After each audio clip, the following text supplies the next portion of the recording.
Dybala নাকি মেসির জন্যই আর্জেন্টিনা দলে সুযোগ পাননি, মেসির ছায়াতেই ক্যারিয়ার বড় করতে পারেননি। মেসি যুগের সমাপ্তির গুঞ্জনে আবারও জ্বলে উঠলেন পাওলো দিবালা। অবিশ্বাস্য ফ্রিকিক গোল সাথে দৃষ্টিনন্দন ফিল্ড গোল, রোমার হয়ে জোড়া গোলে ভক্তদের যেন জানান দিলেন দিবালা ইজ ব্যাক।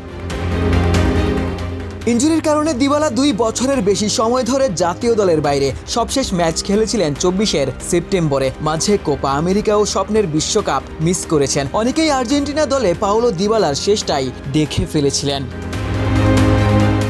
তবে বিশ্বকাপ পরবর্তী নতুন মৌসুমের আগেই নিজের পুরনো জাদু দেখাতে শুরু করেছেন পাওলো দিবালা। প্রীতি ম্যাচে এএস কানের বিপক্ষে 3-3 গোলে ড্র করেছে এএস রোমা। ম্যাচের সবচেয়ে উজ্জ্বল নাম ছিলেন আর্জেন্টাইন তারকা পাওলো দিবালা, যিনি একাই করেছেন জোড়া গোল।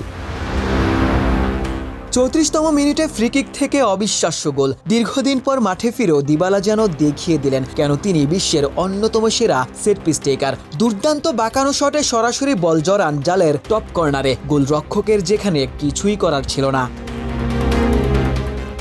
সোয়ান সোফা কাম বেড, আরাম এখন দ্বিগুণ।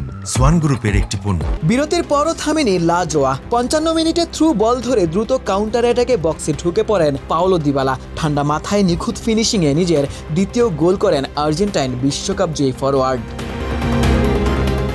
দিবালার পারফরমেন্স রোমার সমর্থকদের জন্য বড় স্বস্তির খবর। সেই সাথে আর্জেন্টাইন ভক্তরাও তাকে নিয়ে নতুন করে স্বপ্ন দেখতে পারেন। জোড়া গোলে পাওলো দিবালাও যেন বার্তা দিয়ে গেলেন এখনও তিনি ফুরিয়ে যাননি, এখনও যে কোনো ম্যাচের ভাগ্য গড়ে দেওয়ার ক্ষমতা রাখেন। মেসি পরবর্তী সময়ে আর্জেন্টিনার আক্রমণের সবচেয়ে বড় ভরসা হওয়ার দৌড়ে দিবালা যেন নিজের নামটা জোরালোভাবেই তুলে ধরলেন।